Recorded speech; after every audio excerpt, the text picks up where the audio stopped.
berkorban seperti lilin. Ketika kita di rumah kita sedang mati lampu, kita tentu membutuhkan lilin. Lilin menjadi sumber cahaya ketika kita di dalam kegelapan. Dan cahaya dari lilin inilah yang memberi manfaat untuk kita ketika kita berada di dalam kegelapan. Lilin, walaupun sekecil ini, tetapi sungguh bermanfaat untuk kita ketika kita takut di dalam kegelapan. Bahkan lilin ini menjadi manfaat. Walaupun lama-kelamaan lilin ini akan habis, tetapi cahaya dari lilin ini sungguh bisa menjadi manfaat bagi manusia ketika lampu di rumahnya mati. Anak-anak, sebelum kita memulai pembelajaran hari ini, kita bersatu di dalam doa. Mari kita berdoa. Bapa kami di surga, kami sungguh mengucap syukur untuk hari ini. Kami boleh bertemu walaupun di masa-masa pandemi seperti ini. Kami memohon hikmat-Mu, memohon berkat-Mu, supaya kami mendapatkan kesehatan, kekuatan, serta sukacita yang berasal daripada surga. Terima kasih Tuhan karena pada hari ini kami boleh hidup, kami boleh bernafas. Itu semua karena Tuhan. Kami boleh menerima berkat Tuhan, dan kami boleh bertemu dengan orang yang kami kasihi. Itu semua karena berkat daripada Tuhan. Terima kasih Bapak, kami sungguh mengucap syukur. Dan hari ini kami mau belajar tentang bagaimana kami boleh berkorban untuk orang lain. Tentang bagaimana kami bisa melayani orang lain melalui apapun yang kami lakukan. Baik itu di sekolah, di gereja, di rumah, di masyarakat, dimanapun kami berada. Dan kami tahu Tuhan bahwa melayani itu bukan hanya saja sebatas di gereja. Tapi kami mau Tuhan dalam kehidupan kami sehari-hari kami memiliki hati seorang hamba, memiliki hati yang melayani. Terima kasih Tuhan, Kau memberkati setiap anakmu yang ada di rumah, berikan kepintaran, kesehatan, kekuatan, dan tetap semangat dalam pembelajaran di masa-masa daring ini. Terima kasih Tuhan, pimpin kami, berkati kami dari awal hingga akhir, berikan hikmat-Mu, kepandaian, dan sukacita berasal daripada Tuhan. Dalam nama Tuhan Yesus kami sudah berdoa dan mengucap syukur. Haleluya, amin. Anak-anak, siang hari ini kita mau belajar kembali tentang melayani. Nah, apakah di rumah kalian sudah melayani? Ibu percaya kalian semua di rumah pasti pernah melayani. Nah, melayani itu bukan hanya saja ketika kita memimpin pujian di gereja ataupun kita sedang membawa kantong persembahan saat ada di gereja atau melakukan kegiatan apapun di gereja, tidak. Tetapi melayani itu ketika kita bisa melayani dari rumah. Contoh, kita melayani, kita membantu mama papa kita saat sedang dalam pekerjaan yang ada di rumah. Kalian membantu mereka, itu adalah bentuk tindakan melayani. Nah, tindakan melayani itu sendiri berarti membantu menyiapkan apa-apa yang diperlukan oleh seseorang. Itu berarti dengan kata lain, melayani berarti juga menjadi seorang hamba bagi orang lain. Anak-anak, kita adalah anak-anak pengikut Kristus, yang artinya kita juga adalah hamba bagi orang lain. Loh Bu, kok hamba sih? Aku kan murid, aku kan biasanya dilayani. Nah anak-anak, benar, kalian di rumah masih anak-anak, dan biasanya anak-anak masih dibantu oleh orang tua. Tetapi anak-anak, pada hari ini kita belajar lagi bahwa melayani itu adalah semua orang melakukan itu, khususnya orang Kristen. Melayani itu adalah sebuah tindakan. Melayani itu adalah sebuah kegiatan yang aktif, yang harus dilakukan, bukan pasif. Jadi kegiatan melayani itu adalah menyediakan atau membantu orang lain, sesuai dengan apa yang dibutuhkan oleh orang lain. Nah, melayani ini melibatkan dua pihak, ya. Ada siapa yang melayani, subjek, dan siapa yang dilayani, objek. Contoh, ibu membantu orang tua, ibu di rumah. Berarti ibu, Evelyn adalah objeknya, dan orang tua ibu itu adalah objeknya. Misalnya, pelayan toko yang melayani pembeli disebut sebagai subjek, dan pengunjung toko disebut sebagai objek. Oke anak-anak, kita matikan dulu lilinnya.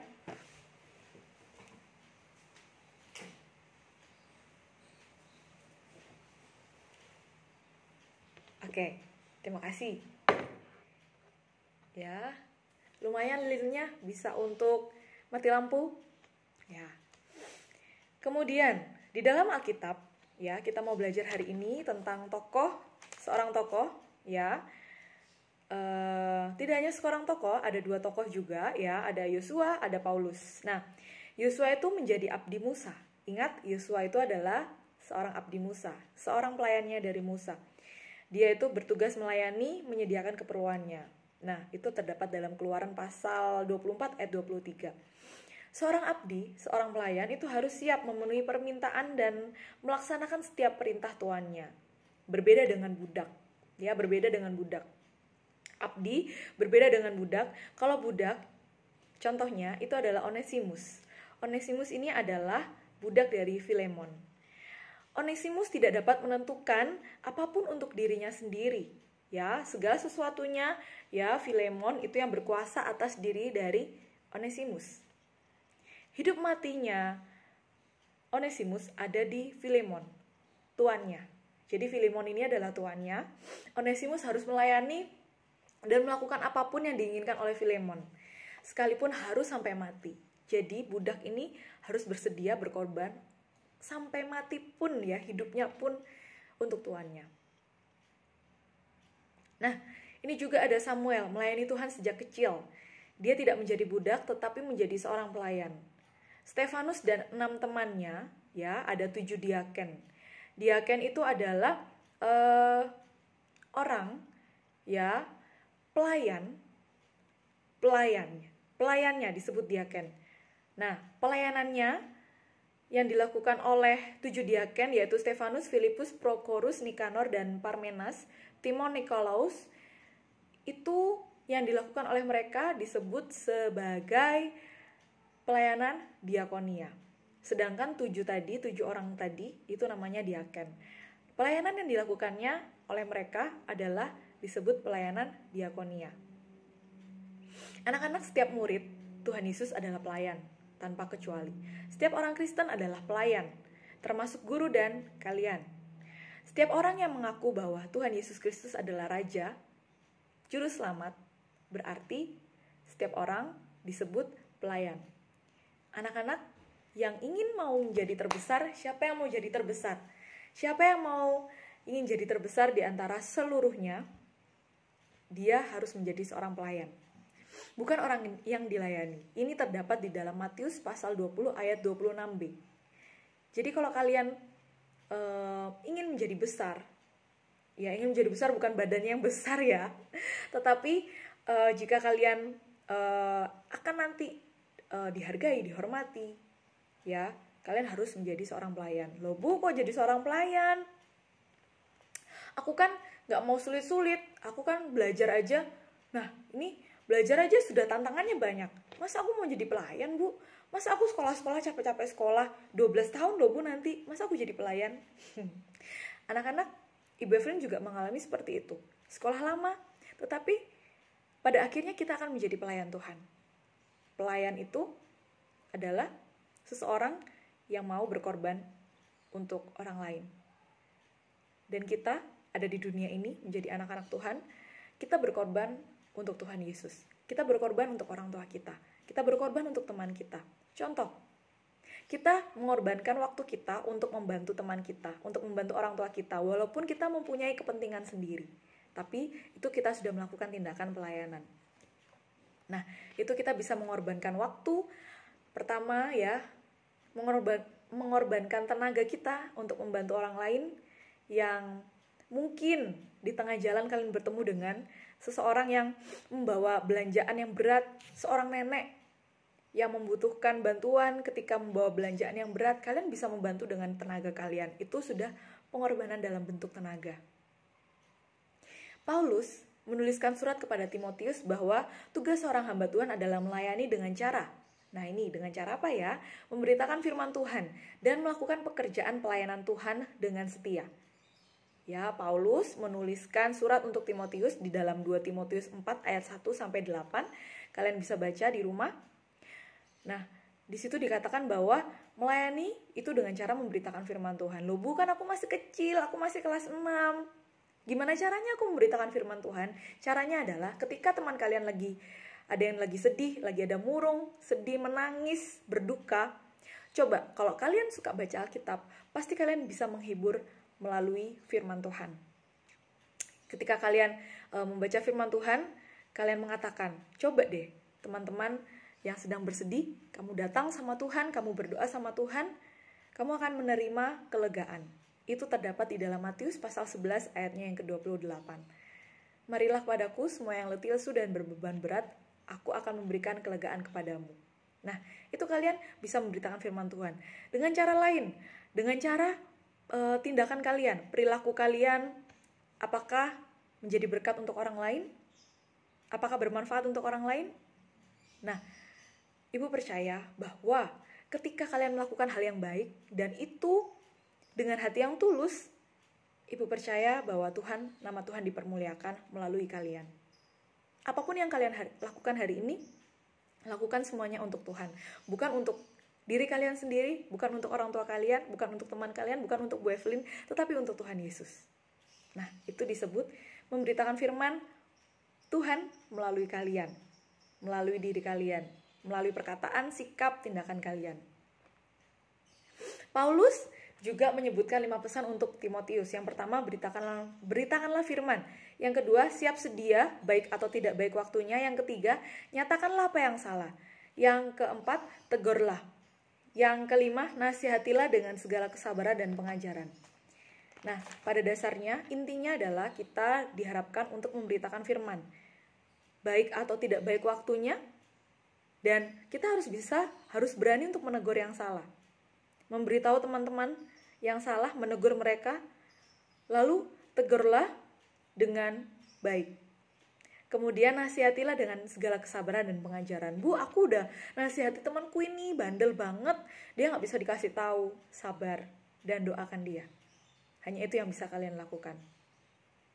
Jadi jangan lupa 5 pesan Paulus kepada Timotius, yaitu beritakanlah firman, siap sedia, baik atau tidak baik waktunya. Yang ketiga, nyatakanlah apa yang salah. Yang keempat, tegurlah. Yang kelima adalah nasihatilah dengan segala kesabaran dan pengajaran.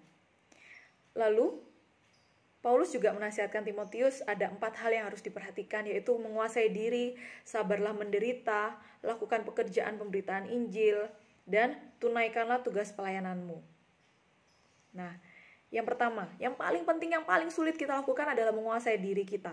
Kalau ada temanmu yang sudah dinasehati, tapi temanmu nggak mau tahu, cuek, malah marah-marah sama kamu, nah itu kalian sedang diuji. Artinya kalian harus menguasai diri kalian. Harus sabar, tenang, dan doakan dia. Dan sabarlah menderita. Dan tidak pernah takut untuk mengalami kesulitan. Jangan pernah takut. Tugas utama pemberita Injil adalah memberitakan Injil atau kabar baik. Nah, ingat baik-baik, kabar baik itu adalah Injil. Jadi kabar baik sama artinya dengan Injil. Dan mengerjakan sesuatu sampai tuntas, itu artinya tunaikanlah tugas pelayananmu. Roma 12 ayat 11. Janganlah hendaknya kerajinanmu kendor. Itu berarti artinya kita harus bekerja, belajar dengan rajin, dan jangan bersikap malas, melainkan bekerjalah dengan rajin. Nah, biarlah rohmu menyala-nyala dan layanilah Tuhan, artinya layanilah Tuhan dengan semangat yang menyala-nyala. Dengan semangat, tidak pantang menyerah. Nah, anak-anak, mengapa kita harus melayani? Karena Tuhan Yesus terlebih dahulu melayani kita, menghapus dosa-dosa kita. Pelayanan yang kita lakukan itu bukan karena kewajiban, tapi karena ucapan syukur, bentuk ucapan syukur. Diingat lagi bahwa kita melayani itu adalah bentuk ucapan syukur kita, tanda kasih kita kepada keselamatan yang Tuhan sudah berikan kepada kita. Nah, setiap pelayan yang rajin, yang melayani Tuhannya akan mendapatkan mahkota kebenaran. Ya, setiap kita yang rajin, kita akan mendapatkan mahkota kebenaran. Terdapat dalam 2 Timotius pasal yang keempat. Akhir kata, Ibu mau mengucapkan selamat melayani untuk kalian di dalam segala keadaan, di rumah, saat ini sedang pandemi, kalian bisa melakukan pelayanan yang sekecil apapun, membantu orang tua, membuat hati orang tua senang, membantu orang lain yang ada di sekitarmu, mungkin kesulitan dalam membawa sesuatu barang, kalian bisa membantu mereka. Jadi anak-anak, dan juga ada bentuk pelayanan waktu kita, tenaga kita, materi, uang. Ada 3 hal yang bisa kita bagikan untuk orang lain di sekitar kita. Jadilah pelayan-pelayan Kristus, jangan pernah menyerah, tetap semangat dalam keadaan apapun. Ingat, kita ini melayani bukan karena kewajiban, tetapi bentuk ucapan syukur kita sama Tuhan yang sudah memberikan keselamatan untuk kita semua. Amin. Mari kita bersatu di dalam doa. Bapa kami di surga, kami mengucap syukur, kami belajar tentang melayani. Tuhan tolong setiap anak-anakmu yang ada di rumah, mereka mungkin bingung atau tidak tahu apa yang harus mereka lakukan ketika melakukan atau melaksanakan pembelajaran ini tentang melayani. Tuhan tolong bukakan berkat untuk mereka, dan juga Engkau memberikan keadaan atau situasi dan kondisi di mana mereka harus melayani. Engkau tunjukkan kepada mereka. Di dalam nama Tuhan Yesus kami percaya bahwa Engkau menunjukkan kepada mereka, memberikan hikmat kepada mereka. Oh, ternyata ini Tuhan, aku harus melayani dengan cara ini, dengan mengorbankan waktu, tenaga, dan materi. Dan biarlah hati kami dengan tulus, ikhlas, tanpa mengharapkan imbalan ketika kami melayani orang lain. Karena itu bentuk ucapan syukur kita kepada Engkau Tuhan, karena Engkau memberikan kami keselamatan. Terima kasih Tuhan, kami serahkan pembelajaran ini ke dalam tangan-Mu. Biarlah anak-anak-Mu bisa mempersiapkan ulangan juga dengan baik. Tuhan tolong anak-anak-Mu yang ada di rumah, berikan mereka kesehatan dan juga orang tua mereka. Itu yang kami butuhkan saat ini Tuhan. Dan ekonomi juga Engkau memperbaikinya, Engkau memperbaiki setiap keadaan ekonomi yang ada, tambah-tambahkan berkat daripada surga. Di dalam nama Tuhan Yesus kami sudah berdoa dan mengucap syukur. Haleluya, amin. Terima kasih, shalom.